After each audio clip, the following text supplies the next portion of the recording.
बारखान से मिलने वाली लाशों में से एक का पोस्टमार्टम मुकम्मल कर लिया गया। 16 से 17 साल उम्र के खातून से ज़्यादती के शवाहिद भी मिले हैं। बारखान से मिलने वाली लाशों में से एक का पोस्टमार्टम मुकम्मल कर लिया गया है, जबकि 16 से 17 साल उम्र की खातून से ज़्यादती के शवाहिद भी मिले हैं। इस पर हम मज़ीद जानते हैं डॉन न्यूज़ के नुमाइंदे इस्माइल सासुली से। इस्माइल, बताइएगा क्या पेशरफ्त रिपोर्ट सामने आई है?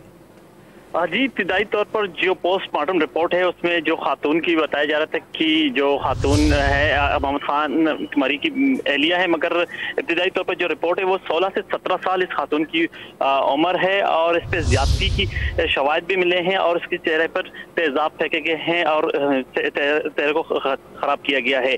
और जबकि बाकी 2 लाशें हैं, इनके हवाले से इनके पोस्टमार्टम अभी तक रिपोर्ट नहीं है। इब्तिदाई रिपोर्ट के मुताबिक अभी तक ये हुआ है और तीसरी लाश अब तक मामा बन गया है। और जिस तरह की दावा किया जा रहा था कि जो खातून की लाश है खान मोहम्मद मरी की, तो इब्तिदाई जो पोस्टमार्टम रिपोर्ट है उसमें इसकी नफी किया जा रहा है। जी इस्माइल, बहुत शुक्रिया आपका।